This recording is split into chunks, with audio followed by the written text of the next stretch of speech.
Salut frères et sœurs, restez bénis. Bon, il est important de se poser et de réfléchir un bon moment sur notre comportement qu'on a envers l'autre sur Internet. Et je fais pas une vidéo contre tous ceux qui arrivent et qui sont d'une vulgarité haineuse envers moi. Rien à voir. Parce que là, je parle pour les autres, pour moi, pour tout le monde. Et je comptais tout vraiment à, à expliquer l'importance de s'auto-interroger. Quelle est notre forte motivation lorsque nous voulons agir et quelle est cette subtile force de motivation qui nous pousse à faire cela. Vous savez, on n'est pas parfait, on fait toujours des gaffes, on agit souvent mal. Moi-même, je ne suis pas un ange et je suis un homme pécheur qui marche dans les traces de notre Seigneur et qui laisse le Saint-Esprit travailler son cœur. Et souvent, malgré qu'on est dans ce cheminement, on peut faire des erreurs, on peut faire mal à notre prochain, on peut agir mal. Mais l'essentiel, c'est de se poser les bonnes questions. C'est savoir raisonner en nous-mêmes, avoir du bon sens, se dire, mais est-ce que je suis bien envers l'autre? Est-ce que lorsque je vais lui parler parce que je suis en colère ou parce que je suis plein de haine ou parce que j'ai envie de régler certaines choses avec lui ou parce que je l'aime? Vous savez, ça fait un petit moment que j'ai pas fait de vidéo et parce que en fait, j'étais très pris par cette réflexion intérieure que j'avais. Et j'ai remarqué que plus je recevais de messages haineux, de messages méchants, qui n'ont pas de sens, de personnes qui se disent être du Christ, eh ben, je commençais à rentrer dans une confusion. Et cela me motivait, me poussait à vouloir faire des vidéos. Et vouloir parler à ces gens, vouloir casser ces gens, vouloir reprendre ces gens, leur faire du mal. Sans vouloir volontairement leur faire du mal. Mais cette subtile chose en nous, cette subtile chose qui fait que on a envie de se venger ou de casser ou de se défendre, eh bien c'est là, c'est bien présent. Et j'ai dû réfléchir énormément à ce comportement, à ce qui me motivait ces derniers temps pour certaines vidéos. Et je peux vous dire que j'ai compris certains points, certaines choses importantes. J'ai compris que il faut vraiment faire attention à ce qui peut nous animer quand on veut faire quelque chose au nom de Dieu. Comme toutes ces personnes qui viennent sur Internet et qui n'ont aucune raison de venir pour rabaisser quelqu'un. Ils viennent juste pour détruire, pour montrer qu'ils sont les meilleurs. Des personnes qui se disent de Christ, encore une fois, je tiens à préciser. Où ils viennent, il n'y a rien de constructif dans leurs commentaires. Ils écrivent juste pour détruire. Ils écrivent. Et quand ils écrivent, quand on peut lire leur écriture, on peut ressentir un soupçon de haine, de colère, d'incompréhension, de jugement. Et rien ne les force à faire ça. Donc, je tiens à vous dire, frères et sœurs, ne faisons pas cela. Je pense et tout qu'il faut réfléchir quand nous allons commenter la vidéo d'une personne, la publication d'une personne. Je pense et tout qu'il faut réfléchir à notre motivation. Parce que si cette motivation, c'est une forme de colère ou de mépris envers l'autre, je pense que cela ne vient pas de Dieu. Et que si tu parles à quelqu'un oralement, et que tu pêches en parlant oralement à une personne, c'est la même chose lorsque tu commentes sur Internet, lorsque tu écris même sur un clavier, même sur votre portable. Eh bien, tout ce que vous faites, de la manière dont vous le faites, c'est comme si vous parlez à la personne. C'est la même chose, c'est le même fruit qui en ressort. Et c'est ce fruit-là qui sera jugé et qui sera mis en valeur dans votre vie. Il faut apprendre à s'auto-analyser dans notre manière de voir l'autre. Et je pense que dès que vous vous analysez et que vous voyez un soupçon de truc qui n'appartient pas à cet amour du Christ, il faut comprendre que là vous êtes dans une mauvaise motivation, une mauvaise direction. Et que ce que vous allez faire ensuite aura pour source quelque chose qui ne vient pas de notre Seigneur Yeshua. Parce que notre Seigneur Yeshua était bon, miséricorde. Notre Seigneur avait beaucoup de patience, avait beaucoup d'amour. Les seules personnes envers qui il était ferme, c'étaient les personnes religieuses qui mettaient des fardeaux sur le dos des gens. Des fardeaux qu'eux-mêmes ils ne portaient pas. Des principes, tous les principes qu'ils ont inventés et qu'ils ont rajoutés, jusqu'à dénigrer leurs parents à cause de ces principes. C'est ces choses-là que Yeshua n'aimait pas. Mais aussi non, son approche envers les gens était remplie de compassion, d'amour, d'humilité, de sincérité, de propreté, de netteté.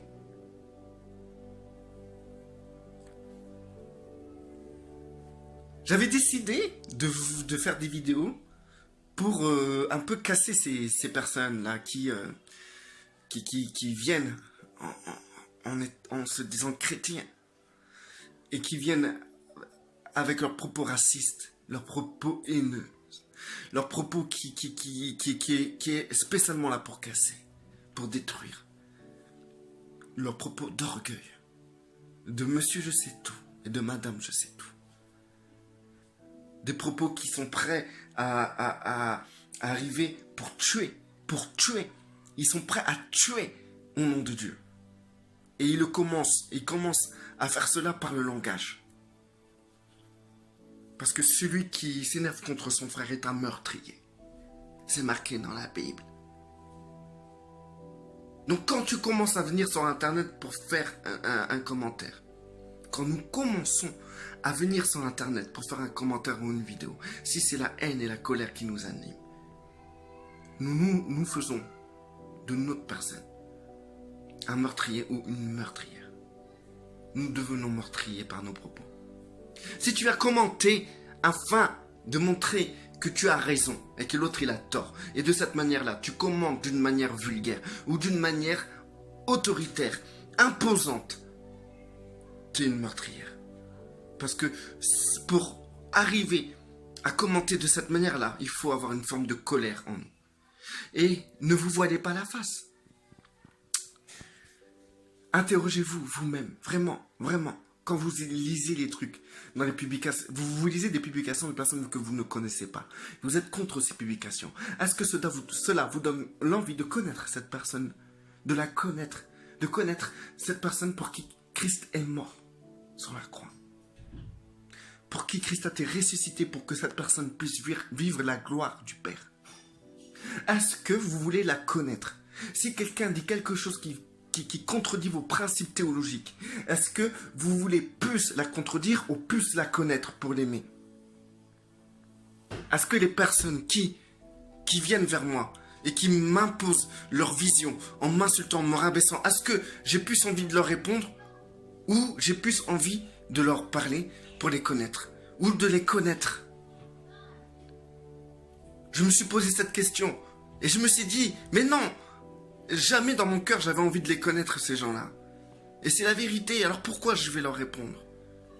Mais je préférais, devant Dieu, mettre ça à plat, régler ça. Ok, Seigneur, j'ai compris. J'ai compris que ces gens, je ne voulais pas les connaître et ça, c'est pas de l'amour. Et toutes mes réponses que je pouvais donner envers ces personnes-là avaient pour source de la colère, ou peut-être la haine, ou peut-être le mépris, ou peut-être quelque chose qui est totalement négatif qui vient du diable. Parce que si tu n'as pas envie de connaître une personne et de l'aimer, tout ce que tu feras envers cette personne sera que du mépris, de la haine et de la colère et de l'orgueil. Interrogez-vous, allez sur Internet, allez sur Facebook comme vous savez si bien le faire. Car aujourd'hui nous sommes une génération d'Internet et nous sommes des serviteurs. Aujourd'hui il y a des ouvriers qui travaillent sur Internet. Vous en tant qu'ouvrier ou comme internaute. Est-ce que lorsque vous voyez une publication d'une personne et que cette publication ne vous plaît pas, est-ce que vous voulez vraiment faire du bien à cette personne, l'aimer, l'inviter chez vous? Ou vous préférez vous désabonner?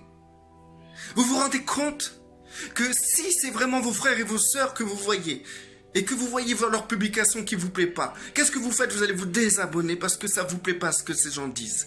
Imaginez-vous, au lieu de chercher à connaître ce frère et cette sœur, vous préférez vous désabonner. Quelle est cette motivation? Qu'est-ce qui vous pousse? Quelle est cette énergie qui s'anime en vous quand vous faites ce genre de choses? Quand on fait ce genre de choses. Ça m'est arrivé de bloquer des gens. Et ces gens que je bloquais, bah, hors de question que je veux les connaître, quoi. Et en m'interrogeant, je me suis dit, mais ça, c'est pas normal. Ça, c'est pas normal. Mon comportement n'est pas normal.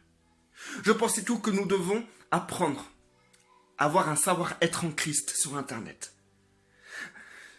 Il faut savoir que tout ce qu'on fait a des conséquences. Comme vous désabonnez à un compte YouTube, à quelqu'un, à un frère ou une sœur qui est sur Facebook ou YouTube.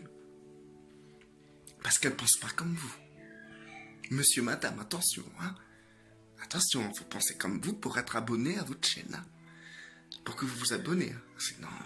Sinon, on est des purs ennemis. Parce que si on n'est pas des ennemis, on est quoi alors? Des amis? Si, on est des amis. Alors pourquoi tu te désabonnes en tant qu'ami sur Facebook envers quelqu'un qui est ton frère ou ta sœur et qui pense pas comme toi? Donc si c'est pas ton ami, c'est qui? Un inconnu. Mais cet inconnu, frère et sœur, il est mort pour Christ.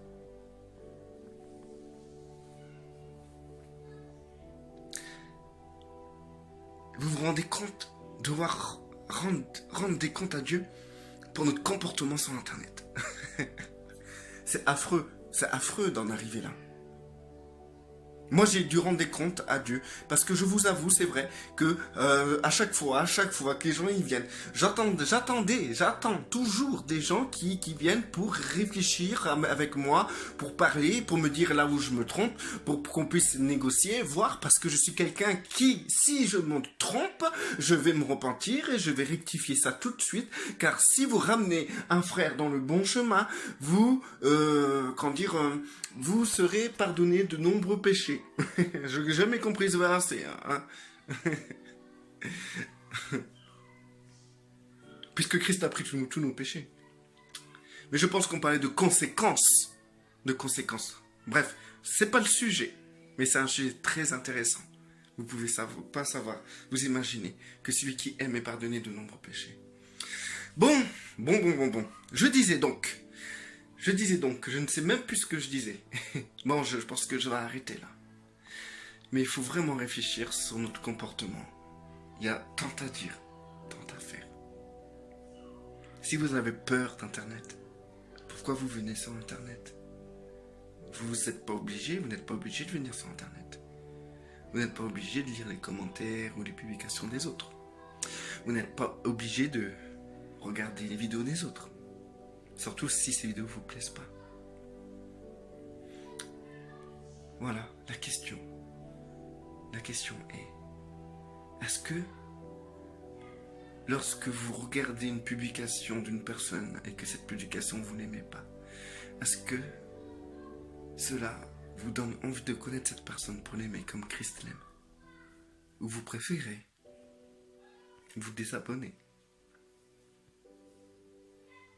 Ou l'enlever de votre liste d'amis? Je suis contre cette mentalité qui dit « Ouais, moi je fais mon cheminement en Christ. Ceux qui me suivent, ils me suivent. Ceux qui ne me suivent pas, ils ne me suivent pas. Tant pis, je ne vais pas me retarder avec eux. » Mais je vais te dire, frère, le Seigneur te met des gens autour de toi. Sœur, le Seigneur te met des gens autour de toi. Que si tu ne prends pas soin dans ton comportement, tu n'avanceras pas. Parce que ces personnes-là ne sont pas obligées de penser comme toi. Et ces gens qui t'entourent ne sont pas que des personnes physiques. Aujourd'hui, nous avons des cyberfrères, des cybersœurs. Et toutes ces personnes en qui tu t'es engagé sur Internet en acceptant parmi tes amis, t'en es responsable. Ton comportement doit être digne du Seigneur. Tu t'imagines si le Seigneur il ferait comme toi? Genre tu fais un truc qui lui plaît pas, tout ça et tout, il t'enlève de sa liste d'amis. Allez, restez bénis. soyez forts, soyez fortifiés. Et n'oubliez pas, aujourd'hui, il y a des ouvriers du net, et je pense que certains d'entre vous en font partie.